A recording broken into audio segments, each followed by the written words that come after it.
Hello बच्चों, हम लोगों ने लास्ट क्लास में ऑडिट का एक चैप्टर नंबर 4 स्टार्ट किया था जिसका नाम था risk assessment and internal control.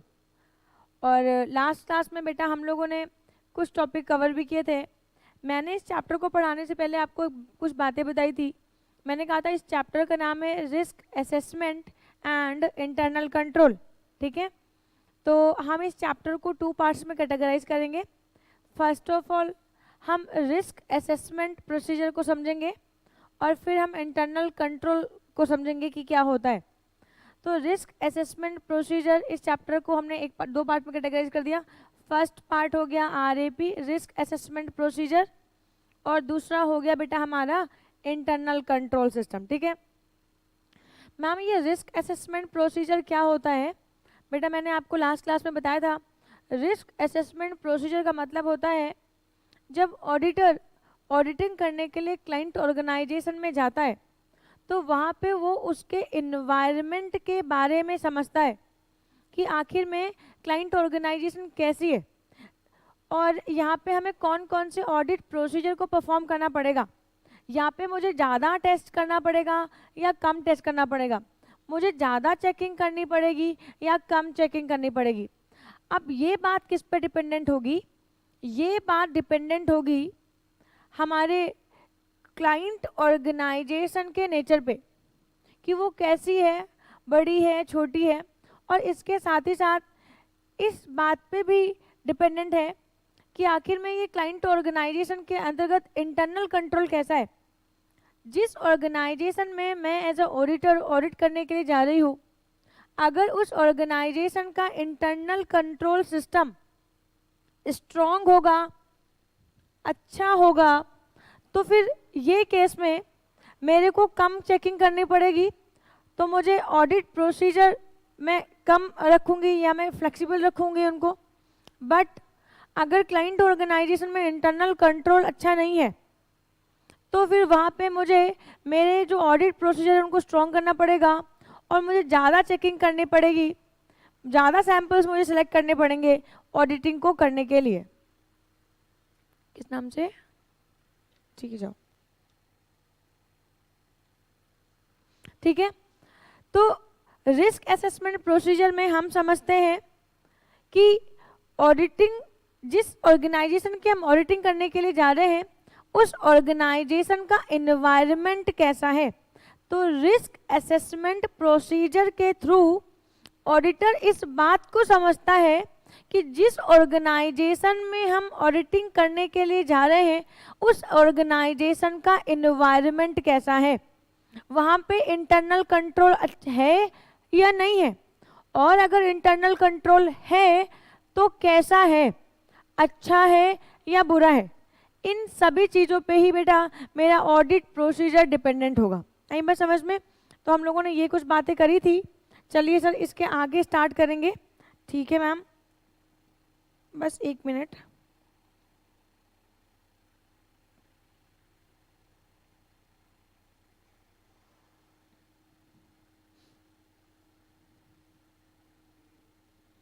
देख लेती हूँ, एक बार चेक कर लेती हूँ बेटा।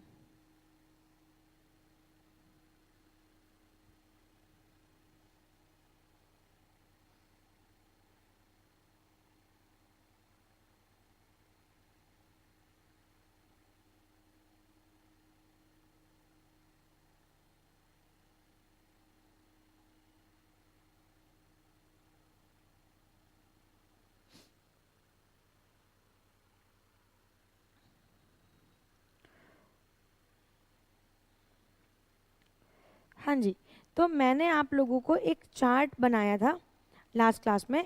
मैं प्लीज़ उस चार्ट को एक बार रिवाइज करवा देती हूँ एंड उसके बाद फिर हम आगे मूव करेंगे। आप लोगों को आपकी स्क्रीन पे ये चार्ट दिख रहा होगा। मैंने कहा था ये चैप्टर आपके एग्जाम में लास्ट टाइम में 7 मार्क्स का आया था और ऑफ कोर्स आपके लिए ये चैप्टर बहुत इंपॉर्टेंट है।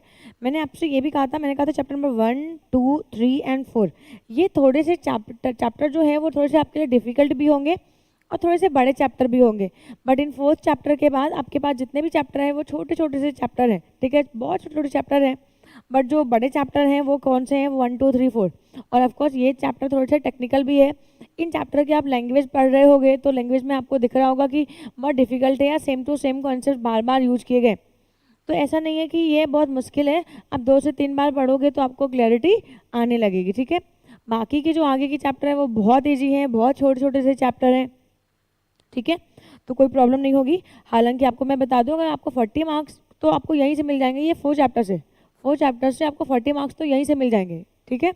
तो बहुत अच्छे से पढ़ेंगे। आइए सर देखते हैं chapter number 4, risk assessment and internal control. मैं ब्लैक पेन ले लेती हूँ क्योंकि बाकी तो बहुत कलरफुल लिखा हुआ है। तो मैंने कहा था इस चैप्टर को हमने 2 पार्ट्स में कैटेगराइज किया, एक किया हमने रिस्क असेसमेंट, दूसरा हमने किया इंटरनल कंट्रोल। हाँ जी मैम, ओके। तो मैंने कहा कि रिस्क असेसमेंट में हम क्या करते हैं, रिस्क असेसमेंट में देखो कैसा रिस्क मैम, किस चीज़ का रिस्क, बेटा risk audit risk. Ma'am audit risk किस तरह का ऑडिट रिस्क, बेटा ऑडिट रिस्क ऑडिटर के लिए होता है कि कहीं वो इनएप्रोप्रिएट ओपिनियन ना दे दे, इसके लिए वो क्या करता है, इस ऑडिट रिस्क, ये ऑडिट रिस्क ना हो, इसके लिए ऑडिटर क्या करता है, ऑडिटर ऑर्गेनाइजेशन में जाता है तो देखता है कि क्या ऑर्गेनाइजेशन में रिस्क ऑफ मटेरियल मिसस्टेटमेंट है। अब रिस्क ऑफ मटेरियल मिसस्टेटमेंट क्यों होता है, बेटा रिस्क ऑफ मटेरियल मिसस्टेटमेंट बेटा हो सकता है कि हमारे वहाँ जो ऑर्गेनाइजेशन है वहाँ पे इंटरनल कंट्रोल ना हो, इसकी वजह से बेटा रिस्क होने की संभावना होती है। या हो सकता है इंटरनल कंट्रोल हो लेकिन वीक हो, या उसकी पॉलिसीज़ बेकार हो, या उसकी पॉलिसीज़ का इम्प्लीमेंटेशन ठीक से ना हो, इसलिए भी रिस्क हो सकता है। तो मैंने कहा ऑडिट रिस्क की अगर मैं बात करूं तो ऑडिट रिस्क में मैंने आपको बताया था ऑडिट रिस्क 3 चीज़ों से मिलकर बनता है। कौन कौन सा, एक इनहेरेंट रिस्क, दूसरा कंट्रोल रिस्क और तीसरा डिटेक्शन रिस्क, ठीक है। तो मैंने आपसे कहा था कि ये जो 2 रिस्क हैं, इनहेरेंट रिस्क और कंट्रोल रिस्क, ये तो इंटरनल कंट्रोल से संबंधित है, ये ऑर्गेनाइजेशन से संबंधित है। हाँ जी मैम। और डिटेक्शन रिस्क जो है वो ऑडिटर से संबंधित है। मैंने आपको बताया था अगर किसी ऑर्गेनाइजेशन में इंटरनल कंट्रोल ना हो तो वहाँ पे हमारे पास इनहेरेंट रिस्क होने की संभावना ज़्यादा हो जाती है या गलतियाँ होना बहुत स्वाभाविक होता है। तो और कंट्रोल रिस्क का मतलब है कि इंटरनल कंट्रोल तो है लेकिन इंटरनल कंट्रोल बहुत इफेक्टिव नहीं है, इंटरनल कंट्रोल के जो पॉलिसीज एंड प्रोसीजर्स हैं वो फेल हो गए हैं, जिसकी वजह से बेटा रिस्क ज़्यादा हो गया है। ओके मैम, तो ध्यान दीजिएगा मैम, ये इनहेरेंट रिस्क किस चीज़ का, बेटा ये इनहेरेंट रिस्क एक ऑर्गेनाइजेशन में बहुत सारी ट्रांजैक्शन होती हैं, उन ट्रांजैक्शन की असर्शन का कि वो ट्रांजैक्शन का वैल्यूएशन तो गलत नहीं है, मेजरमेंट, क्लासिफिकेशन एंड प्रेजेंटेशन, क्या ये चीज़ें सही लिखी गई हैं या नहीं लिखी गई हैं।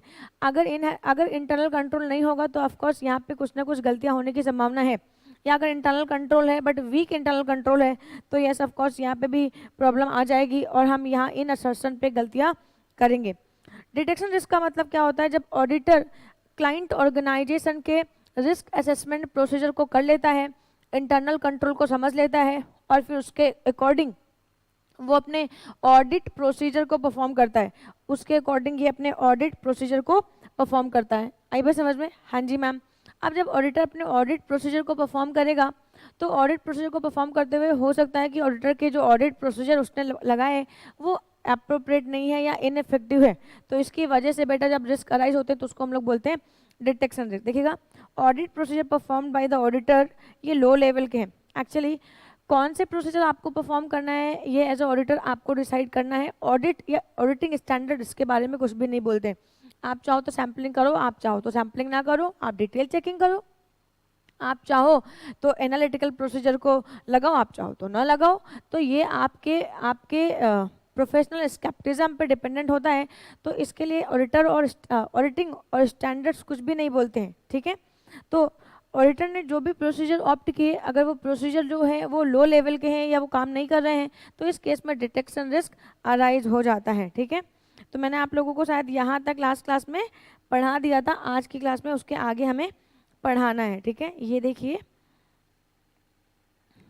आइए तो रिस्क असेसमेंट, अगर मैं रिस्क असेसमेंट की बात करूं तो यहाँ पे हमारे पास कौन कौन से रिस्क होंगे, ऑडिट रिस्क, ठीक है। ऑडिट रिस्क किससे रिलेटेड होगा बेटा, इनएप्रोप्रिएट ओपिनियन का, ठीक है। Okay ma'am. फिर अगर मैं बात करूं तो इसमें किस तरीके के रिस्क ऑफ मटेरियल मिसस्टेटमेंट, ठीक है, ये किससे रिलेटेड होते हैं। आपको एग्जाम में 2 नंबर का क्वेश्चन आ सकता है, रिस्क ऑफ मटेरियल मिसस्टेटमेंट किससे रिलेटेड होते हैं। तो आरएमएम में तो हम किसी भी ऑर्गेनाइजेशन के एनवायरनमेंट को समझते हैं, हाँ जी मैम। तो फिर हम यहाँ पे देख रहे होते हैं ये रिलेटेड होते हैं इंटरनल कंट्रोल से, ठीक है। अब आरएमएम की बात करें तो आरएमएम कितने तरीके के होते हैं? आरएमएम दो तरीके के होते हैं, एक इनहेरेंट रिस्क, दूसरा कौन सा? Control risk. Okay ma'am, control risk, ठीक है। ये क्यों होते हैं बेटा? मिस स्टेटमेंट हो रही है किस पे? असर्शन पे। असर्शन कौन कौन सी? Valuation, measurement, classification, prevention, disclosure पे होती है, ठीक है। एंड डिटेक्शन रिस्क का मतलब होता है जब रीजनेबल अश्योरेंस ऑडिटर ना दे पाए, टेस्ट चेकिंग, पर्सुएसिव एविडेंस जो भी है, लेकिन वो क्या है, चांस है उनका कि वो मटेरियल मिसस्टेटेड है एंड मे रिमेन अनडिटेक्टेड, तो इस केस में होता है डिटेक्शन रिस्क, ठीक है। तो यहाँ तक तो हम लोगों ने बेटा कर लिया था, हाँ जी मैम, यहाँ तक हम लोगों ने कर लिया था।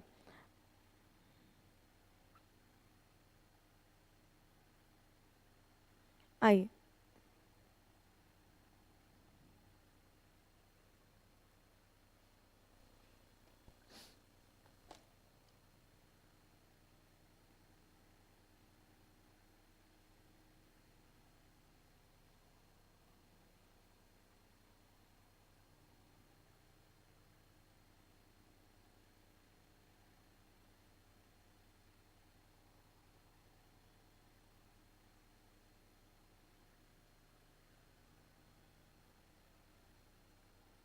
ये मैंने बात कर ली थी, इसके आगे बात करते हैं।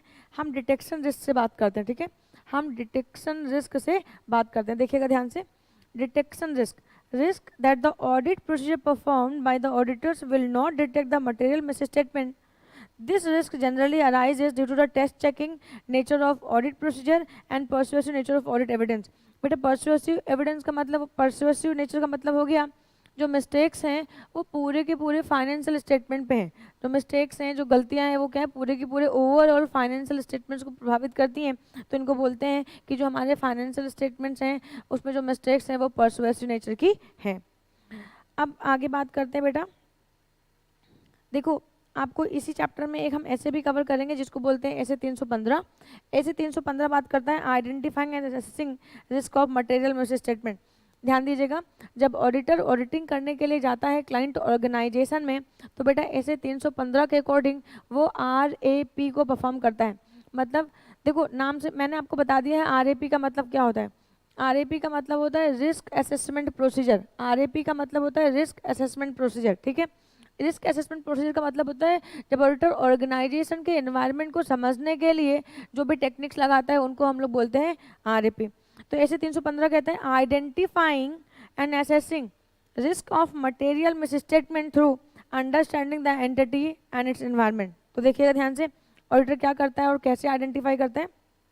आइडेंटिफाइंग एंड असेसिंग RMM क्या करता है इसके लिए। SA 315 defines the term risk assessment procedure as audit procedure perform. अब देखिएगा ध्यान से, ये RAP जो है ये भी तो प्रोसीजर है, ये क्यों अप्लाई करता है ऑडिटर? एनवायरनमेंट को समझने के लिए। तो देखिएगा SA 315 defines the RAP as audit procedure perform to obtain and understanding of the entity and its environment including internal control. To identify and assess risk of material misstatement। अब material misstatement दो तरीके की होती है, इसमें दो चीजें होती हैं, एक inherent और एक control risk, whether caused due to fraud or error as a fine। अब देखिएगा ध्यान से, ऑडिटर ऐसे 315 कहता है ऑडिटर तुम जब क्लाइंट ऑर्गेनाइजेशन में जाओगे तो RAP को परफॉर्म करोगे, ठीक है। RAP को परफॉर्म करोगे, देखोगे वहाँ पे कितने इनहेरेंट रिस्क हैं और कितने कंट्रोल रिस्क हैं, ठीक है। अब ध्यान दीजिएगा, और अगर आपने RAP को परफॉर्म किया तो आप ये भी देखोगे जो मिस्टेक्स हैं, जो प्रॉब्लम्स हैं वो कहाँ कहाँ पे हैं। जो मिस्टेक्स हैं वो प्रॉब्लम्स हैं वो कहाँ कहाँ पे हैं। क्या ये मिस्टेक्स ओवरऑल लेवल पे हैं? जब आप RAP को परफॉर्म कर रहे हो और अगर आपको कोई भी मटेरियल मिसस्टेटमेंट लगती है तो आप देखोगे कि जो मिसस्टेटमेंट्स हैं वो ओवरऑल लेवल पे हैं या फिर ट्रांजैक्शन लेवल पे हैं। मतलब ये पूरे की पूरी ट्रांजैक्शन को प्रभावित कर रहे हैं फ्रॉड और एरर, या किसी एक ट्रांजैक्शन को प्रभावित कर रहे हैं। अगर ओवरऑल लेवल पे हैं तो फिर ऑडिटर क्लाइंट ऑर्गेनाइजेशन के मैनेजमेंट को डिस्कस करेगा कि आपके तो फाइनेंशियल स्टेटमेंट पूरी तरीके से मिस स्टेटमेंट से भरे हुए हैं, आप इनको सही करवाएं। ट्रांजैक्शन लेवल पे है तो वो उनको सही करने का प्रोसीजर बताएगा और फिर फर्दर अपने ऑडिट को परफॉर्म करेगा। देखिएगा ध्यान से, रिस्क असेसमेंट प्रोसीजर में बी परफॉर्म थ्रू अब देखिएगा ध्यान से, आरएपी हम कैसे परफॉर्म कर सकते हैं? Inquiries of management and others within the entity, मतलब आपके वहाँ पे किस तरीके से काम चल रहा है, किस तरीके का काम है, प्रॉपर डॉक्यूमेंटेशन है या नहीं है, सभी चीज़ों की। Analytical procedure at initial stages. अब देखो ध्यान से, अब आपको अगर समझना है कि कोई ऑर्गेनाइजेशन में इंटरनल कंट्रोल अच्छा है या बुरा है, तो हम एनालिटिकल प्रोसीजर को परफॉर्म करके भी समझ सकते हैं। फॉर एग्जांपल, हमें मैनेजमेंट ने जो प्रॉफिट एंड लॉस अकाउंट दिया, उसमें जो जीपी रेस, देखो मैंने कहा कि मैंने 16-17 का इनका जीपी रेशियो देखा, 17-18 का देखा, 18-19 का देखा, 19-20 का देखा, 19-20 में इन्होंने मेरे को दिया और बोला कि ऑडिटिंग कर दो। देखो बेटा, यहाँ पे हर साल 10% का इंक्रीज हो रहा था, यहाँ पे सीधे 25% का इंक्रीज हो गया। अब मैंने इनिशियल स्टेज पे देखा कि ऐसा क्या हो गया कि इनका जो ऑडिट प्रोसीजर है वो अचानक, इनका जो प्रॉफिट है, इनका जो जीपी रेशियो है वो अचानक से 25% से इंक्रीज कर गया। तो मैं एनालिटिकल प्रोसीजर को भी करके देखूंगा आरएपी को समझने के लिए। इंस्पेक्शन ऑफ रिकॉर्ड्स, मैं जो क्लाइंट ऑर्गेनाइजेशन ने बुक्स दिए हैं उनको भी मैं चेक करूंगी और देखूंगी कि कहीं गड़बड़ तो करके नहीं रखी हुई है। ऑब्जर्वेशन ऑफ बिजनेस ऑपरेशन, ठीक है, जैसे मैं परचेज वाउचर चेक कर लूंगी अचानक से और फिर मैं देखूंगी क्या परचेज वाउचर में सब कुछ सही है। अगर सही है तो इसका मतलब इंटरनल कंट्रोल अच्छा है, बट अगर मिस्टेक्स हैं उसमें तो मैं फर्दर वाउचर्स को और लूंगी, मैं उसको देखूंगी क्या उसमें भी मिस्टेक्स हैं, तो इसका मतलब है यहाँ पे इंटरनल कंट्रोल नहीं है, या इंटरनल कंट्रोल है तो इंटरनल कंट्रोल इफेक्टिव नहीं है। ठीक है, तो रिस्क असेसमेंट प्रोसीजर को, एनवायरनमेंट को समझने के लिए हम क्या कर सकते हैं, ये 4 बातें कर सकते हैं। ठीक है, आगे मूव करते हैं। फिर बात करते हैं रिस्क असेसमेंट। अब areas of which understanding is to be obtain, तो मैंने आपको बता दिया है, ठीक है, ओवरऑल लेवल पे और ट्रांजेक्शन लेवल पे। ठीक है मैम, सी बात करते हैं assessment of risk of material misstatement. तो रिस्क ऑफ मटेरियल मिसस्टेटमेंट जो हो सकती है वो ओवरऑल लेवल पे भी हो सकती है और असर्शन लेवल पे हो सकती है, मतलब ट्रांजैक्शन लेवल पे हो सकती है।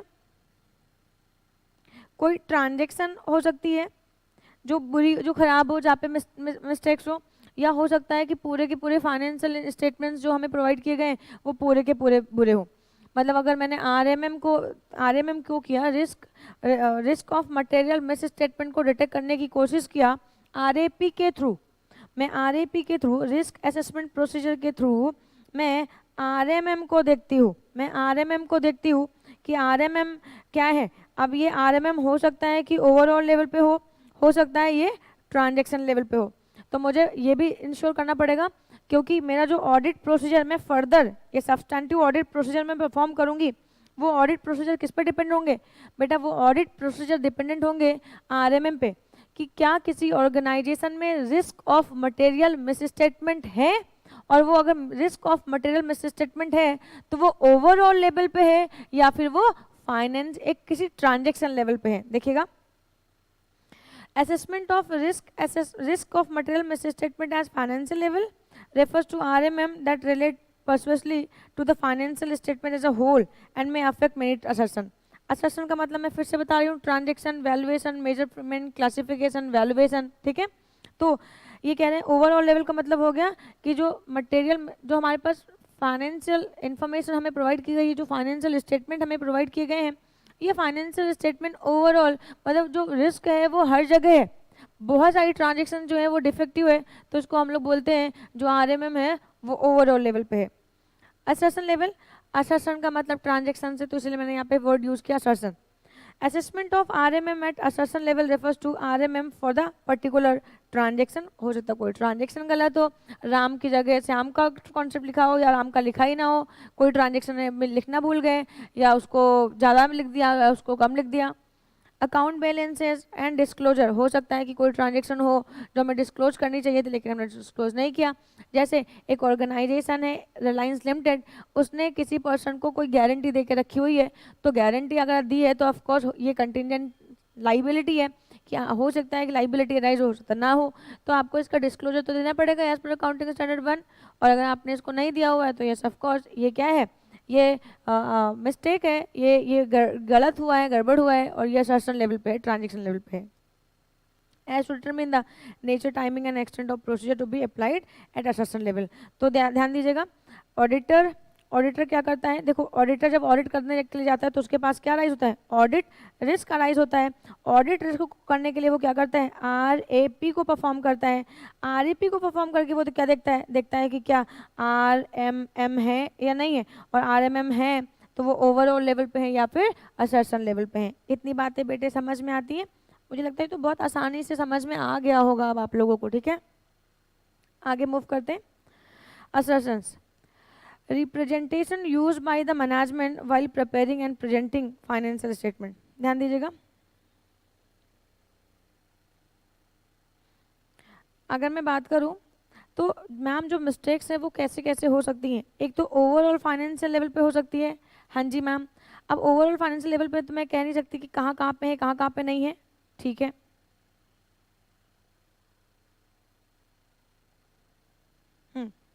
ओके, एक होती है स्पेसिफिक असर्शन लेवल। अब स्पेसिफिक आपके एग्जाम में क्वेश्चन पूछ सकते हैं कि स्पेसिफिक असर्शन लेवल में कौन कौन से पॉइंट्स को कवर करते हैं। मान लीजिए कोई पर्टिकुलर ट्रांजेक्शन है जिसमें मिस्टेक स्टेटमेंट्स हैं, तो वो किस उनका बेस क्या हो सकता है ट्रांजेक्शन बेसिस पे प्रॉब्लम्स हो सकता है अकाउंट बैलेंस में प्रॉब्लम हो सकता है डिस्क्लोजर में। अब ट्रांजेक्शन बेसिस पे किस तरीके से प्रॉब्लम आ सकती है, कहाँ पे मिस्टेक हो सकती है, हो सकता है कि वो ट्रांजेक्शन एक्चुअली में अकरेंस पे अकर ना हुई हो फिर भी हमने लिख दिया हो। कैसे मैम, हो सकता है कि कुछ फेक सेल्स ट्रांजेक्शन को मैंने मेरे PL में दिखा दिया हो ताकि मेरा प्रॉफिट ज़्यादा आ जाए और ताकि मैं बैंक से लोन ले सकूं। ओके, कंप्लीटनेस, हो सकता है कि कोई ट्रांजेक्शन है जो कंप्लीट हो गई, मैंने उसको दिखाया नहीं, या सोचता था अभी कंप्लीट नहीं हुई फिर भी दिखा दिया। फॉर एग्जाम्पल, जैसे मुझे मेरे क्लाइंट से एक डेटर था, उस डेटर से मुझे मार्च के मंथ में डेटर क्या हो गए, रियलाइज हो गए, मुझे पैसे मिल गए। मैंने उस डेटर को कहा कि यार इस साल नहीं लिखती हूँ, नेक्स्ट सेशन में लिख दूंगी। आई बात समझ में, इस साल मैं पैसे अपनी पॉकेट में डाल लेती हूँ, मैं इनको आज भी डेटर दिखा देती हूँ। तो क्या है, एक ट्रांजेक्शन जो कंप्लीट हो चुकी थी मैंने उसको नहीं दिखाया। ठीक है, एक्यूरेसी पे प्रॉब्लम हो सकती है, कट ऑफ क्लासिफिकेशन पे प्रॉब्लम हो सकती है। ठीक है, रेवेन्यू को कैपिटल का रेवेन्यू में डाल सकते हैं। अकाउंट बैलेंसेस में जो हो सकता है कि जो एग्जिस्टेंस में नहीं है हमने वो दिखा दिया हो, या जो हो सकता है जो एग्जिस्टेंस में हो वो हमने करेक्ट ना दिखाया हो। ठीक है, राइट्स एंड ऑब्लिगेशंस में, राइट्स एंड ऑब्लिगेशंस का मतलब होता है कि हमारे हो सकता है कि कुछ ऑब्लिगेशंस कहीं कहीं अराइज हुए हो लेकिन हमने उनको ना बताया हो बैलेंस शीट में, या profit and loss balance sheet में हमने नहीं दिखाया हो, या जहाँ पे भी हमें दिखाना चाहिए फाइनेंशियल स्टेटमेंट में हमने वहाँ ना दिखाया हो। Completeness, valuation and allocation. फिर कहते हैं डिस्क्लोजर बेसिस पे अकरेंस, राइट्स एंड ऑब्लिगेशन। ठीक है, अंडरस्टैंडेबल, कंप्लीटनेस, क्लासिफिकेशन, इन बेसिस पे बेटा क्या कर स्पेसिफिक ट्रांजेक्शन में दिक्कतें आ सकती है। तो जब भी मैं अगर मेरे को लगता है कि कहीं किसी ऑर्गेनाइजेशन में मटेरियल मिस स्टेटमेंट है और ये जो मटेरियल मिस स्टेटमेंट है ये असर्शन लेवल पे है, तो ऑफकोर्स असर्शन लेवल पे मतलब किसी स्पेसिफिक ट्रांजेक्शन से रिलेटेड है, तो देखेंगे उस ट्रांजेक्शन के बेसिस पे, अकाउंट बैलेंसेस के बेसिस पे और डिस्क्लोजर के बेसिस पे सही है या नहीं है। तो ऑडिट हमें कहता है कि इन सभी चीज़ों को देखेंगे। और अगर ओवरऑल फाइनेंशियल लेवल पे है तो ऑफ कोर्स अब यहाँ पे हमें क्या करना पड़ेगा, मैनेजमेंट को बताना पड़ेगा कि साहब आपके वहाँ पे बहुत सारे मिस्टेक्स हैं, फाइनेंशियल स्टेटमेंट्स जो आपने हमें प्रोवाइड किए हैं ये ओवरऑल पूरी तरीके से फ्रॉड एंड मिस्टेक से भरे हुए हैं, आप इनको प्लीज़ करेक्ट करवाइए। ठीक है, यहाँ पे एक एग्जाम्पल दे रखा है, आइए आगे बढ़ते हैं। तो यहाँ तक हमारा क्या था, मैंने आपसे कहा था ना इस चैप्टर को हमने 2 पार्ट्स में कैटेगराइज कर दिया है ना, इस चैप्टर को हम लोगों ने 2 पार्ट्स में कैटेगराइज कर दिया। एक तो हम लोगों ने कर दिया था रिस्क असेसमेंट प्रोसीजर, ठीक है, और दूसरा हमने क्या कहा था, इंटरनल कंट्रोल, है ना, दूसरा हमने क्या कहा था, इंटरनल कंट्रोल। तो हमारा रिस्क असेसमेंट का कॉन्सेप्ट यहीं पे खत्म हो जाता है। अब इसको बुक से रीड करेंगे, बहुत सिंपल है, बट जो मैंने टेक्निकल बातें आपको बताई हैं इन बातों को समझेंगे कि RAP का मतलब क्या होता है, RMM का मतलब क्या होता है, इनहेरेंट रिस्क, कंट्रोल रिस्क ये मतलब क्या होता है, डिटेक्शन रिस्क क्यों अराइज होते हैं, ये सभी चीज़ें आपको ये समझ में आनी चाहिए। खैर, ये चैप्टर में हम नेक्स्ट मूव करते हैं इंटरनल कंट्रोल की तरफ। यहाँ पे आपके पास 2 ऐसे कवर होंगे, एक ऐसे 315 और एक ऐसे 330, ये 2 ऐसे कवर होंगे। हालांकि ऐसे 315 तो मैं आपको बात कर चुकी हूँ, अब हम ऐसे 330 के बारे में भी बात करेंगे। ठीक है, ओके मैम। तो हम सबसे पहले बात करते हैं what is the meaning of internal control, क्योंकि मैंने इंटरनल कंट्रोल के लिए कोई चार्ट नहीं बनाया है, इंटरनल कंट्रोल मैंने यहाँ पे आपको लिखाया हुआ है। बेटा आपको बता दूँ कि आपको मैं 2 बुक्स दूंगी, एक तो आपकी मेन ऑडिटिंग बुक होगी और एक मेन ऑडिटिंग बुक है वो मैं आपको प्रोवाइड, वो तो डेफिनेटली आपको मिलेगी। एक्चुअली मैं ये सोच रही थी कि जो इम्पोर्टेंट पॉइंट्स हैं, जो इम्पोर्टेंट चीज़ें हैं, वो मैं आप लोगों को ना चार्ट के माध्यम से या उसको शॉर्टकट करके मैं उसको शॉर्ट में दे दूं आपको। तो ये शॉर्ट में मैंने कुछ बातों को लिखा है, कोशिश की है कि इसको बहुत अच्छे से समराइज़ किया जा सके। तो ये यहाँ पे है, और मैं इसको भी आप लोगों को दे दूंगी ताकि आप लोगों को फटाफट फटाफट चीज़ें क्लियर हो जाए, ठीक है। तो ये एग्ज़ाम टाइम पे आप इसको रिवाइज करने के लिए यूज़ कर सकते हो, और जो मेरी मेन बुक है उसको अभी आप पढ़ने के लिए यूज़ कर सकते हो, ठीक है। आइए देखिए, इंटरनल कंट्रोल की बात करते हैं, ठीक है, इंटरनल कंट्रोल की बात करते हैं।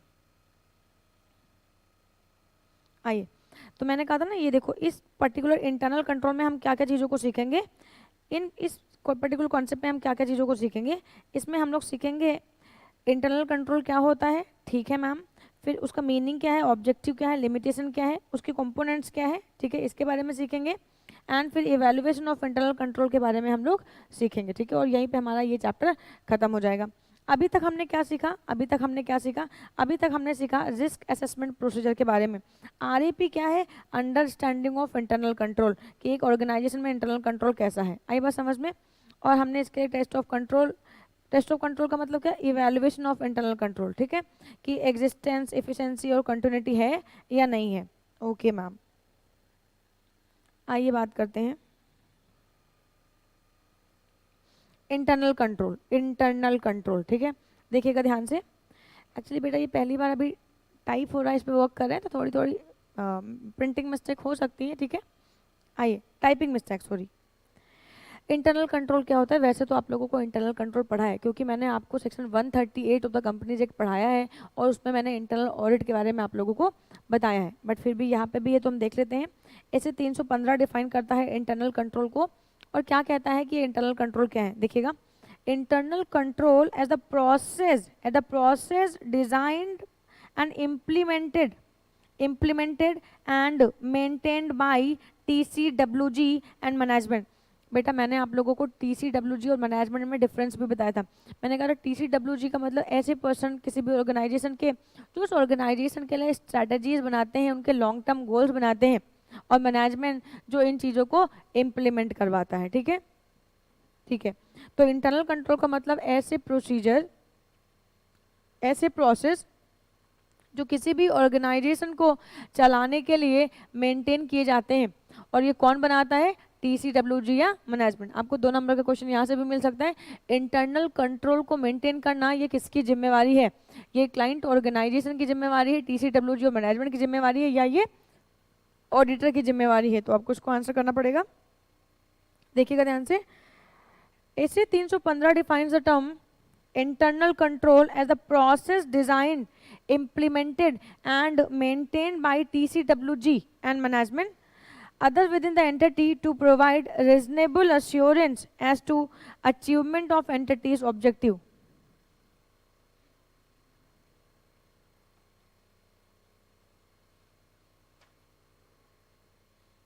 कुछ नहीं, सुनना बेटा,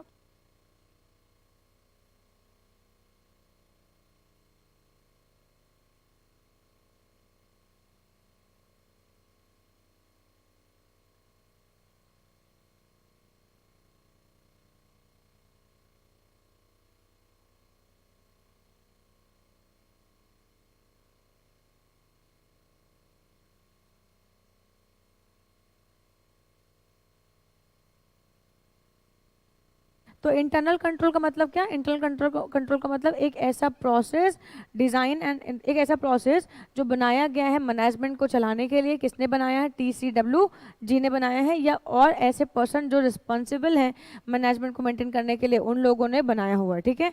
किस लिए, ताकि ये रीजनेबल अश्योर, ध्यान दीजिएगा, others within the entity to provide reasonable assurance as to achieve entity's objective, ठीक है। अब इंटरनल कंट्रोल का मतलब देखो, अब ये तो बुकिश लैंग्वेज थी, मैं क्या समझती हूँ, मैं क्या बताना चाहती हूँ आपको वो समझिएगा। इंटरनल कंट्रोल का मतलब होता है, देखो कोई भी ऑर्गेनाइजेशन जो बिजनेस एक्टिविटी कर रही है, कोई भी एक्टिविटी कर रही है, तो इंटरनल कंट्रोल का मतलब होता है कि जो वो काम कर रही है, जो वो प्रोसेस कर रही है, या जो प्रोसीजर वो जो काम कर रही है, उन चीज़ों को कितना इफेक्टिवली डिज़ाइन किया गया कि ताकि वो चीज़ें सही से हो सकें, टाइमली हो सकें, ठीक है। तो इन चीज़ों को हम लोग बोलते हैं इंटरनल कंट्रोल, कि एक ऑर्गेनाइजेशन कैसे काम कर रही है, उसके काम करने का तरीका कैसा है। अगर उसके काम करने का तरीका वेल डिफाइन है, वेल मैनेज्ड है ना, तो इसका मतलब इंटरनल कंट्रोल अच्छा है। अगर उसके काम करने का तरीका कुछ क्लियर नहीं है तो इसका मतलब है कि वो जो ऑर्गेनाइजेशन है उसका जो इंटरनल कंट्रोल है वो पुअर है। ठीक है, तो इंटरनल कंट्रोल किसी भी एंटिटी के ऑब्जेक्टिव्स को ऑब्टेन करने के लिए, स्कोर करने के लिए बनाया जाता है। ठीक है मैम, ताकि effective and efficient business operation हो सके। ठीक है मैम, हम एसेट्स में हेरा फेरी ना कर सके।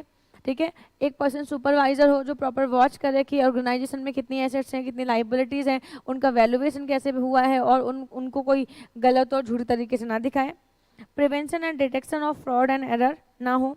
Timely availability and reliability of financial reports and compliance of applicable laws and regulations. तो अगर आपको आपके एग्जाम में पूछते हैं कि एज पर ऐसे 315 आप बताओ कि इंटरनल कंट्रोल क्या है, तो इंटरनल कंट्रोल का मतलब एक process to design, implemented and maintain किया गया है TCWG या मैनेजमेंट के द्वारा या कोई अदर पर्सन।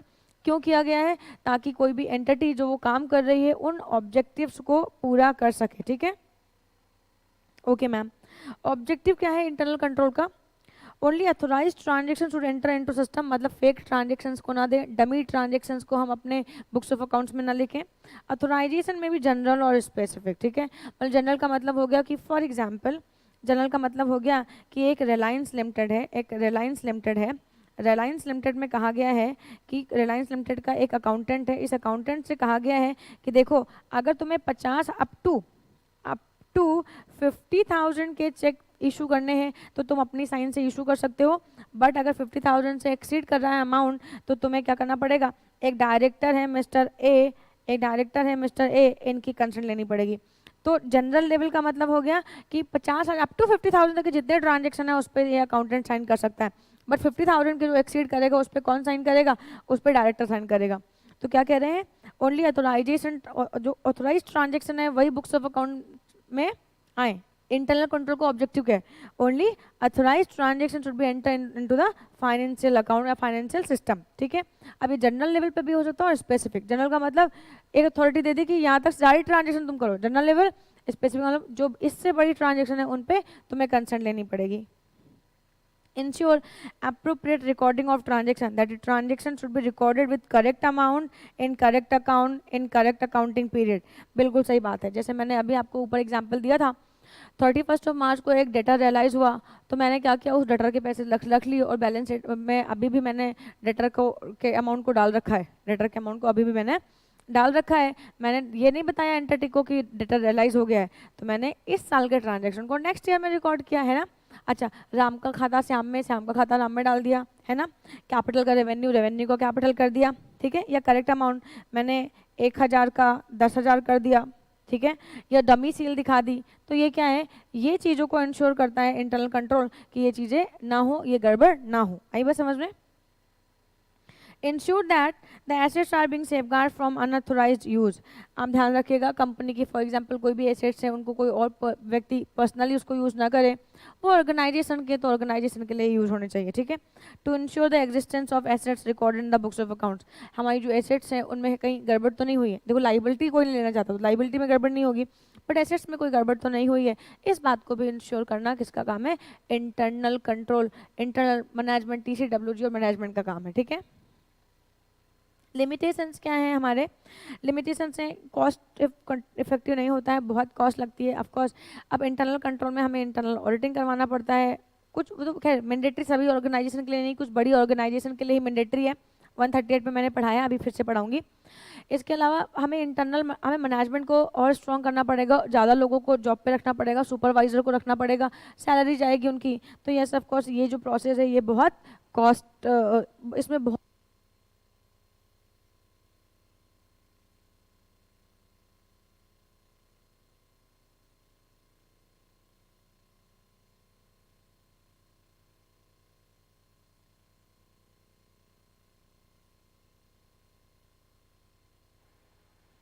हाँ जी, देखिएगा ध्यान से। अभी वो जो अथॉरिटी बाय मैनेजमेंट, हमने मैनेजमेंट को दे दिया कि तुम सुपरवाइज करोगे, और अगर मैनेजमेंट ने अपनी अथॉरिटी को मिसयूज़ किया तो ये सब कुछ यहाँ पे सब कुछ गड़बड़ हो जाएगी, हमारे पैसे भी खर्च हो गए और हमारा इंटरनल कंट्रोल भी स्ट्रॉन्ग नहीं हुआ और हमारा नुकसान भी हो गया। मैनिपुलेशन बाय मैनेजमेंट, जी हाँ, मैनेजमेंट में हर जगह ऐसा होता है। मैंने आप लोगों को बढ़ाया था कि कुछ देखो, अगर किसी को अपॉर्चुनिटी मिलती है तो वो गड़बड़ करता है, अगर किसी का कैरेक्टर ऐसा है तो वो गड़बड़ करता है। तो इस तरह की चीज़ें तो होती हैं सभी ऑर्गेनाइजेशन में। तो इंटरनल कंट्रोल में अगर मैनेजमेंट को हम अपॉइंट करते हैं तो ऑफकोर्स मैनिपुलेशन के चांसेस बढ़ जाते हैं। फिर question by employees and others, सभी लोग मिल बांट के काम करेंगे और फ्रॉड हो रहा होगा और हमें पता नहीं चलेगा। पोटेंशियल फॉर ह्यूमन एरर, ऐसा पॉसिबल है कि ह्यूमन एरर हो जाती है। कोई एंट्री हमने लिखी ही नहीं, कहाँ से ढूंढ लोगे? कोई एंट्री हमने लिखी ही नहीं, तुम कहाँ से ढूंढ लोगे? ठीक है। फिर manual intervention in the case of automated operation, sometimes हम क्या करते हैं, छेड़खानी कर देते हैं, या जैसे ऐसे देखो सॉफ्टवेयर के साथ, या फॉर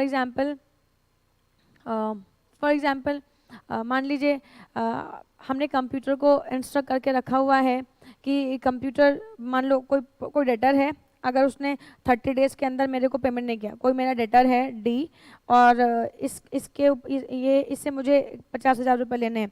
सॉफ्टवेयर में हमने कह रखा है कि 30 डेज के अंदर अंदर अगर आप पेमेंट नहीं करोगे तो आपको क्या लगेगा, आपको इस पे 10% के रेट से इंटरेस्ट चार्ज होना स्टार्ट हो जाएगा। बट यह आदमी ने क्या किया, मैनेजमेंट को सेट कर लिया और मैनेजमेंट ने सॉफ्टवेयर में कुछ बदलाव कर दिए, और जिसकी वजह से इसका इंटरेस्ट कैलकुलेट नहीं हो रहा है। तो ये केस में नुकसान किसका हो गया, कंपनी का हो गया। ठीक है, तो ये क्या हो गया, manual intervention in case of automated operation. Focus of internal control towards usual transaction, therefore no policies में exist for exceptional transaction. For example मान लो एक रिलायंस कंपनी है। रिलायंस कंपनी में एक पर्सन है, मान लो एक अकाउंटेंट है। इन अकाउंटेंट से कहा गया है कि आप मिस्टर एक्स से ही माल परचेज का जो ऑर्डर होगा वो आप मिस्टर एक्स को ही दोगे। बट मिस्टर एक्स के जो ब्रदर इन लॉ है वो भी वही पर्टिकुलर गुड्स बेच रहे हैं। तो ये क्या कहते हैं, मिस्टर एक्स को ऑर्डर न दे के अपने ब्रदर इन लॉ को ऑर्डर दे रहे हैं। तो ये क्या है, यहाँ पे कह रहे हैं कि आप ऐसा करो, लेकिन ये मान नहीं रहे हैं। तो इस तरीके के प्रॉब्लम्स भी आ जाते हैं। तो इंटरनल कंट्रोल के ये हो गए लिमिटेशंस। ठीक है, आगे बात करते हैं। Components of internal control system, ये आपके एग्जाम में पूछा जा सकता है। इंटरनल कंट्रोल को अगर हम मेंटेन करते हैं तो किन किन चीज़ों को वो कंटेन करके रखता है। तो कंट्रोल एनवायरनमेंट ये ध्यान देखता है भाई। फॉर एग्जांपल एक ऑर्गेनाइजेशन है जहाँ पे बहुत सारी ट्रांजेक्शन हो रही है, हमने एक पर्सन को अपॉइंट किया है कि आप क्या करोगे, देखोगे कि सभी के सभी एम्प्लॉयज़ अपना काम टाइमली कर रहे हैं, सही से कर रहे हैं कि नहीं कर रहे हैं, आप उनको सुपरवाइज करोगे। और अगर कोई भी पर्सन मिस्टेक कर रहा है तो आप जाके मैनेजमेंट को इन्फॉर्म करोगे, आप मैनेजमेंट को बताओगे ताकि मैनेजमेंट उन चीज़ों को सही कर सके। तो यहाँ पे control environment, components of internal control system, control environment, information system control, एक एक करके पढ़ेंगे।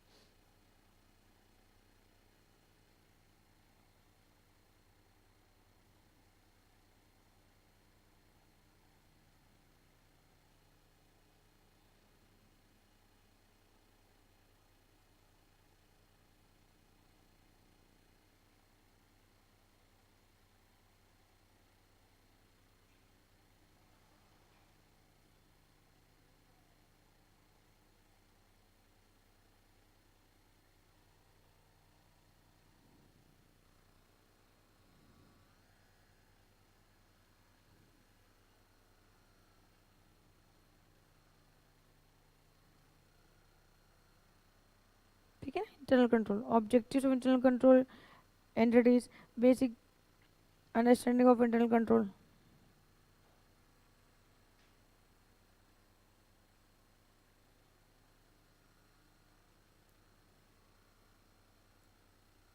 अब वही जो मैंने आपको पॉइंट टू पॉइंट बताया ना, वही आपको यहाँ पे दे रखा है, इसको एक्सप्लेन करके रखा हुआ है। तो आप रीड कर लेंगे, ये मेरी बुक में भी है, यहाँ पे भी है, मैंने आपका मॉडल उठा लिया है।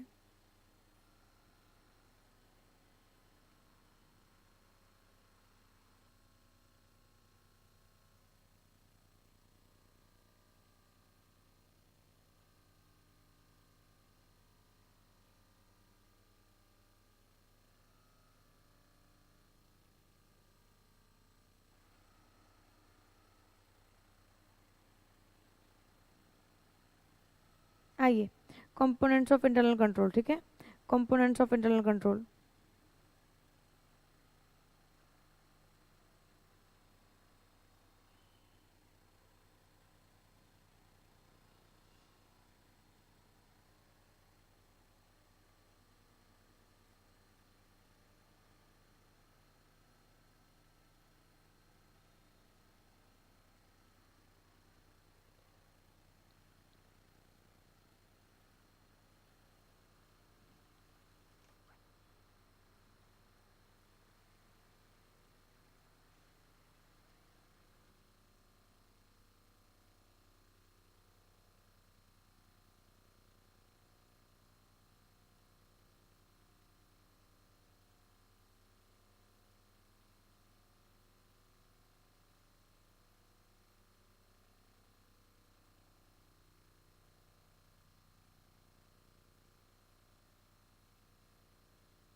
हम 2 मिनट इस टॉपिक को अभी रोक रहे हैं, ठीक है।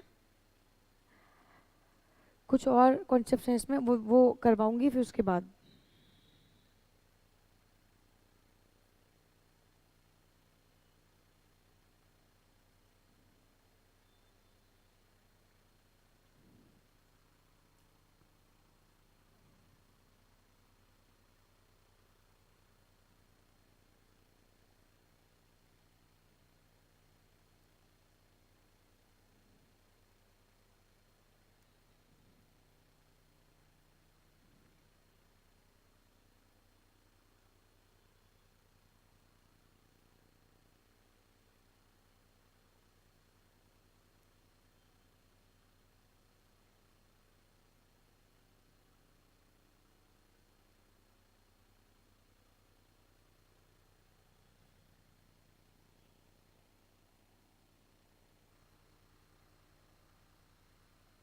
क्या है यार?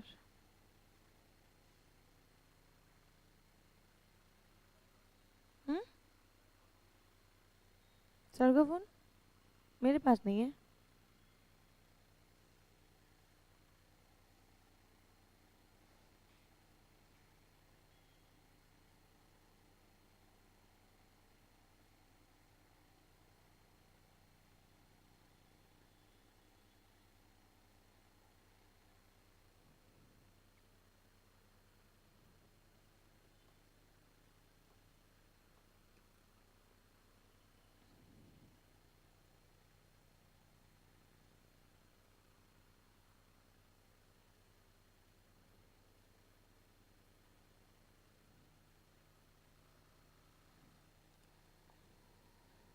ओके, मैं इसके बारे में भी थोड़ी देर में बात करूंगी बेटा।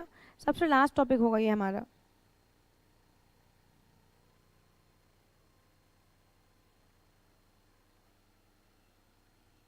हम्म,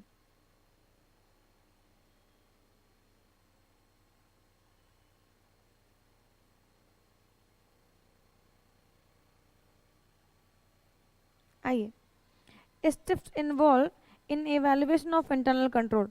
क्या क्या करना होगा अगर मुझे इंटरनल कंट्रोल को देखना है कि अच्छा है या बुरा है। तो देखिएगा ध्यान से। First of all, obtaining information with respect to internal control. तो ध्यान दीजिएगा, अब देखिएगा ध्यान से। ऐसे 315 में मैंने आपको पढ़ा था कि ऑडिटर जब ऑडिट करने के लिए जाता है तो उसके पास ऑडिट रिस्क का राइज होता है। ऑडिट रिस्क के लिए वो RAP करता है, फिर वो देखता है RMM को, ठीक है। ये वाली बात बताई थी, हाँ जी मैम। तो यहाँ पे वही बात कही कि अगर मैं अगर ऑडिटर और क्लाइंट ऑर्गेनाइजेशन में जाएगा तो वो वहाँ पे क्या देखेगा, steps involve in evaluation of internal control. देखते हैं, सबसे पहले आप जाओगे तो देखोगे कि इंटरनल कंट्रोल कैसा है क्लाइंट ऑर्गेनाइजेशन में, है या नहीं है, और है तो कैसा है। देखिएगा, auditor should obtain necessary information for the purpose of evaluation of internal control. The information required include the following. क्या इंपॉर्टेंट एस्पेक्ट्स ऑफ बिजनेस क्या है और वहाँ पे किस तरीके की ट्रांजेक्शन करी गई है, nature of business activities, size of business, system followed in manufacturing, trading and other activities, basis of various and controls and procedures. इनके बेसिस पे हम डिसाइड करते हैं। या various methods can be use to collect information, जैसे narrative records, checklist, internal control questionnaire, flow chart. इन सभी चीज़ों के बेसिस पे हम कर सकते हैं, ठीक है। तो इन चीज़ों के बेसिस पे हम देख सकते हैं, इन चीज़ों के बेसिस पे हम देख सकते हैं कि क्लाइंट ऑर्गेनाइजेशन में इंटरनल कंट्रोल है या इंटरनल कंट्रोल नहीं है, और अगर इंटरनल कंट्रोल है तो वो अच्छा है या ये बुरा है। उसमें है, डेट के नाम से मत बनाओ, चैप्टर के नाम से फोल्डर बनाओ। ठीक, ठीक है, ठीक है। मिली नहीं है, बट टाइम जा रहा है ना मेरा, अब बाद में देखूंगी मैं। फिर स्टेप 2 क्या कहता है। ओके, हमने देख लिया कि क्लाइंट ऑर्गेनाइजेशन में इंटरनल कंट्रोल है या इंटरनल कंट्रोल नहीं है, ठीक है। उसके बाद हम देखेंगे कि अगर इंटरनल कंट्रोल है तो वो कैसा है। Evaluate existence, effectiveness and continuity of internal control, ठीक है। ठीक है मैम, देखिएगा ध्यान से। इसके लिए क्या करेंगे, एज पर ऐसे 330, based based on the information collected by the auditor, internal controls are to be evaluated by performing test of control, also known as compliance procedure, ठीक है। तो इनके बेसिस पे हम देखेंगे कि अच्छा है या अच्छा नहीं है। कुछ टेस्ट चेकिंग, टेस्ट ऑफ, देखो ध्यान से, टेस्ट ऑफ कंट्रोल। मतलब कि कुछ टेस्ट चेकिंग करके देखेंगे, कुछ ट्रांजेक्शन को देखेंगे कि वो ट्रांजेक्शन सही से रिकॉर्ड की गई है या सही से रिकॉर्ड नहीं की गई।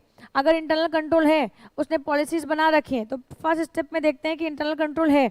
दूसरे स्टेप में देखते हैं जो इंटरनल कंट्रोल काम कर रहा है कि क्या वो इंटरनल कंट्रोल काम अच्छा कर रहा है या बुरा कर रहा है या सही नहीं कर रहा है। तो इसके लिए हम क्या करेंगे, रिकॉर्ड्स को इंस्पेक्ट करेंगे, ठीक है, रिकॉर्ड्स को इंस्पेक्ट करेंगे। इंक्वायरिंग एंड ऑब्जर्वेशन, अगर हमने रिकॉर्ड्स को इंस्पेक्ट किया लेकिन हमें सही से इन्फॉर्मेशन नहीं मिल रही है तो थर्ड पार्टी के पास जाके हम इंक्वायरी भी कर सकते हैं, अगर मैनेजमेंट हमें उसकी परमिशन दे दे तो। फिर रीपरफॉर्मेंस, हमने कुछ चेक किया तो हम उसको दोबारा भी चेक कर सकते हैं, ठीक है। या specific testing of computerise application, जैसे मैंने आपको अभी भी एक एग्जांपल दिया था कि क्लाइंट ऑर्गेनाइजेशन कह रहा है कि हमारे पास जो मैनेजमेंट है उसमें कोई भी डेटर अगर 30 दिन के अंदर पैसे नहीं देता है तो हम हमारा जो सॉफ्टवेयर है वो ऑटोमेटिकली 31वें दिन से 10% का ब्याज चार्ज करने लगता है।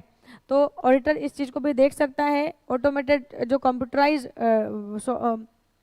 एनवायरनमेंट है उसको भी चेक कर सकता है और देख सकता है कि क्लाइंट ऑर्गेनाइजेशन जो कह रही है कि एक्चुअली में वो कर रही है या नहीं कर रही है। फिर communicating deficiencies in internal control. अब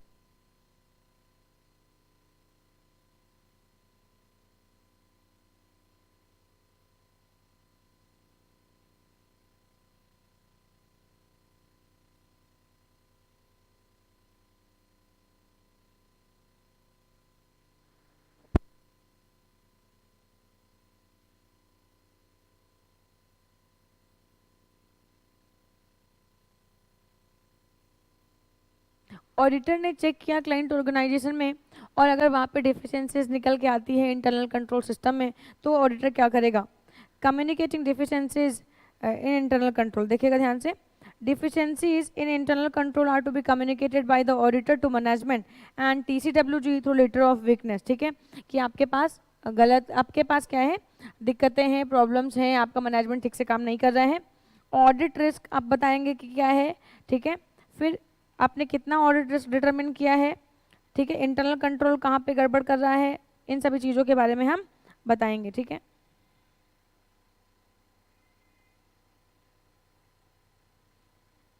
या ऐसे देखो, इन चीज़ों को हम यहाँ पढ़ेंगे। आइए, internal control in IT environment to be cover along with chapter 6 automated में हम लोग पढ़ेंगे। इंटरनल ऑडिट की हम लोग बात करते हैं तो 138 में मैंने आप लोगों को पढ़ाया था, यहाँ पे फिर से पढ़ा रही हूँ, मैंने आपसे कहा भी था यहाँ पे मैं फिर से पढ़ाऊँगी आपको, ध्यान दीजिएगा। बहुत सारी ऐसी ऑर्गेनाइजेशन दिखेगा, जैसे मैंने आपसे कहा कि जब ऑडिटर ऑडिटिंग करने के लिए जाएगा तो वो चेक करेगा क्लाइंट ऑर्गेनाइजेशन का इंटरनल कंट्रोल सिस्टम कैसा है। हाँ जी मैम। इसके अलावा कुछ बड़े बड़े ऑर्गेनाइजेशन है, उन ऑर्गेनाइजेशन के लिए लॉ कहता है कि आपको अपने वहाँ पे एक इंटरनल ऑडिटर भी रखना पड़ेगा और वो इंटरनल ऑडिटर आके आपकी ऑर्गेनाइजेशन में चेक करेगा कि यहाँ पे इंटरनल कंट्रोल अच्छा है या बुरा है, ठीक है। देखिएगा ध्यान से, लेकिन किन किन कंपनीज को बनाना पड़ेगा, कंपनी ध्यान दीजिएगा कौन सी कंपनीज को बनाना पड़ेगा, company is referring to have internal control system. Listed companies है उनको तो पक्का बनाना पड़ेगा, कोई भी लिस्टेड कंपनी के लिए कोई क्राइटेरिया नहीं, अगर आप लिस्टेड कंपनी हो, रिकॉग्नाइज स्टॉक एक्सचेंज में रजिस्टर हो तो आपको अपने वहाँ पे इंटरनल ऑडिटर को अपॉइंट करना पड़ेगा और आपको इंटरनल ऑडिट भी करवाना पड़ेगा। अनलिस्टेड कंपनीज के लिए, अगर अनलिस्टेड की बात करूँ तो यहाँ पे हम बात करें तो कंपनीज को 2 पार्ट्स में कैटेगराइज करते हैं, एक पब्लिक कंपनी, दूसरा कौन सा, प्राइवेट कंपनी। बेटा पब्लिक कंपनी के लिए 4 बातें और प्राइवेट कंपनी के लिए 2 बातें हैं, ठीक है। देखिएगा ध्यान से, अगर आपका outstanding deposits at any point of time during preceding financial year exceeding ₹25 crore तो आपको अपने वहाँ पे इंटरनल ऑडिटर को अपॉइंट करना पड़ेगा। बेटा यहाँ पे फोकस करेंगे during the preceding financial year, मतलब पूरे साल भर की बात कर रहे हैं, पूरे साल भर में आपका जो आउटस्टैंडिंग डिपॉजिट्स है वो 25 करोड़ से एक्सीड होना चाहिए। During the preceding financial year की बात कर रहे हैं, पूरे साल भर की बात कर रहे हैं, किसी एक पर्टिकुलर पॉइंट ऑफ टाइम पे बात नहीं कर रहे हैं। Paid share capital during the preceding financial year 50 crore, तो ड्यूरिंग शब्द का यहाँ पे यूज किया तो ड्यूरिंग का मतलब है होल, पूरे के पूरे फाइनेंशियल ईयर की हम लोग बात कर रहे हैं। बट यहाँ देखिएगा, आउटस्टैंडिंग लोन्स और बोरोइंग्स फ्रॉम बैंक्स और public financial institution at any point of time, तो बेटा यहाँ पे पॉइंट ऑफ टाइम को फोकस किया है और यहाँ पे ड्यूरिंग को फोकस किया है। तो प्लीज़ अगर आपको यहाँ से क्वेश्चन आएगा तो केस स्टडी आएगा, और अगर केस स्टडी आएगा तो प्लीज़ इस बात को फोकस करना है, यहाँ पे ड्यूरिंग जो आपके डिपॉजिट्स हैं वो पूरे साल भर 25 करोड़ से एक्सीड करने चाहिए और यहाँ पे paid up share capital 50 crore more है, तो ये पूरे साल भर होनी चाहिए, ठीक है। और यहाँ पे जो बोरोइंग्स हैं वो आपके किसी भी साल पिछले पुराने फाइनेंशियल ईयर में किसी भी पर्टिकुलर पॉइंट ऑफ टाइम में अगर आपके लोन और बोरोइंग्स 100 करोड़ से एक्सीड करते हैं तो यस ऑफ कोर्स आपको अपने वहाँ पे इंटरनल क्वार्टर रखना पड़ेगा।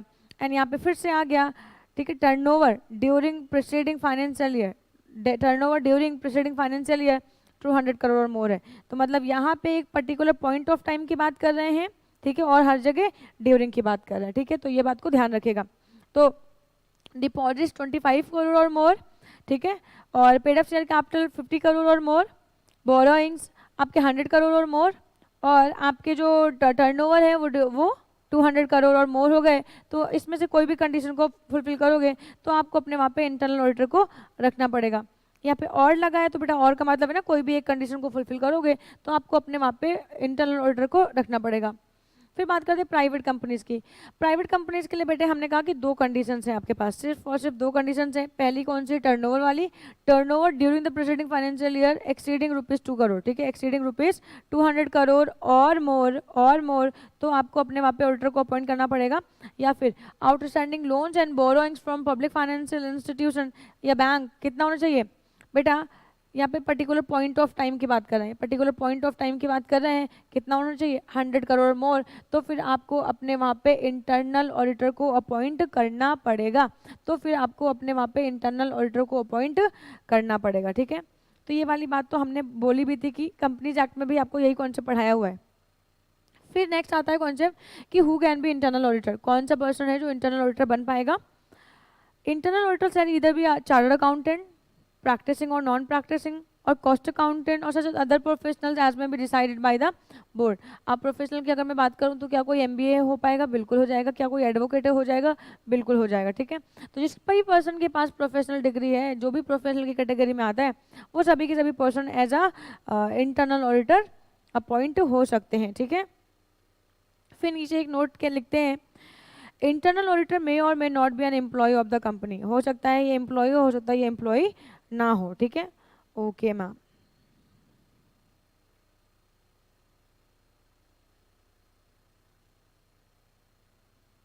ध्यान देखिए दीजिएगा, क्या कहते हैं meaning of internal audit function. Internal audit function या इंटरनल ऑडिटर के फंक्शंस क्या हैं, इंटरनल ऑडिटर के फंक्शंस क्या हैं, इंटरनल ऑडिटर क्या क्या चीज़ों को डिफाइन करता है। तो एज पर ऐसे 610 इंटरनल ऑडिटर क्या क्या करता है देखिएगा, using the work of internal auditor define the term internal audit functions. अब इंटरनल ऑडिट फंक्शंस क्या क्या चीज़ें देखिएगा, assurance and consulting activities, assurance and consulting activities. Assurance का मतलब जो भी एक्टिविटीज़ ऑर्गेनाइजेशन में हो रही है आप इस बात को अश्योर करो कि वो सही सही हो रही है, और अगर कुछ गड़बड़ हो रहा है तो उस पर कंसल्ट भी करो, किसको, मैनेजमेंट को, है ना। Design to evaluate and improve the effectiveness of activities. ध्यान दीजिएगा, इंटरनल ऑडिटर को किसी भी ऑर्गेनाइजेशन में अपॉइंट करते हैं ताकि उस ऑर्गेनाइजेशन में सब चीज़ें सही से चल रही हैं या नहीं चल रही है उन चीज़ों को देखने के लिए। तो ऑडिटर इस चीज़ को देखेगा, design to evaluate and improve the effectiveness of किसका बेटा, किसी भी कॉर्पोरेट या किसी भी कंपनी के गवर्नेंस से रिलेटेड चीज़ों को देखोगे आप कि वहाँ पे जो ऑब्जेक्टिव्स है उनको पूरा किया जा रहा है कि नहीं किया जा रहा है, एथिक्स को वैल्यू दी जा रही है कि नहीं दी जा रही, अकाउंटेबिलिटी है मैनेजमेंट की या नहीं है अपने स्टेक होल्डर्स के लिए, अपने एम्प्लॉयज़ के लिए, अपने क्लाइंट्स के लिए, कि ट्रांसपेरेंट मैकेनिज्म है या नहीं है, कॉर्पोरेट फेयरनेस। इंटरनल ऑडिटर तुम्हें इन चीज़ों का ध्यान रखना है। Risk management, identifying and evaluating significant areas जहाँ पे रिस्क हो सकते हैं। फॉर एग्जांपल जैसे अगर क्लाइंट ऑर्गेनाइजेशन को लोन चाहिए तो वो सेल का अमाउंट इंक्रीज कर सकती है, तो इन चीज़ों को देखना। Management of identifying risk, risk को आइडेंटिफाई करना कि किन किन एरियाज में ज़्यादा रिस्क है, किन किन एरियाज में कम है। जो ट्रांजेक्शन सिग्निफिकेंट है, जैसे बड़े बड़े फिगर्स वाली ट्रांजेक्शन, वहाँ पे बड़े बड़े रिस्क होने की संभावना है। इफेक्टिवनेस ऑफ फाइनेंशियल रिपोर्टिंग, कि जो लोग रिपोर्ट कर रहे हैं वो सही से कर रहे हैं या नहीं कर रहे हैं। Internal control evaluation of internal control, ठीक है। एग्जामिनेशन ऑफ फाइनेंशियल इन्फॉर्मेशन सही है कि नहीं है, review of operating activities and review of compliance of laws rules and regulations. तो इन चीज़ों को एज पर ऐसे 610 इंटरनल ऑडिटर के कामों को, इंटरनल ऑडिटर के कामों को ऐसे 610 ने कुछ इस तरीके से डिफाइन किया हुआ है, ठीक है, डिफाइन किया हुआ है।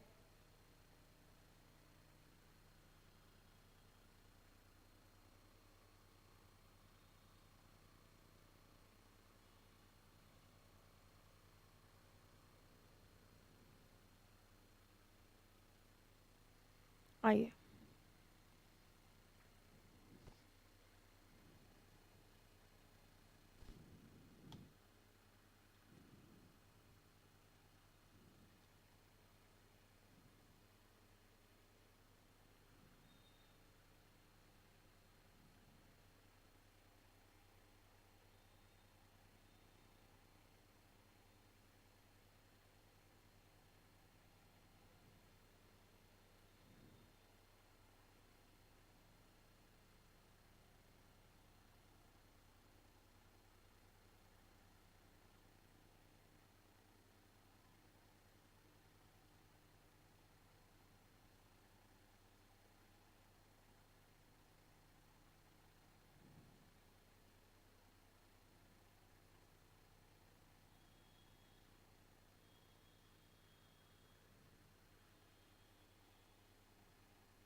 एक चीज़ बेटा और बची हुई है छोटी सी, वो आपको आपके मैथ से पढ़ा देती हूँ। ठीक है, मेरी भी बुक में लिखा हुआ है और इसमें भी लिखा हुआ है। ठीक है, तो आपको यहीं से पढ़ा देती हूँ। एक्चुअली मेरा मैथ नीचे है और इसमें भी टाइम लग रहा है मुझे खोलने में।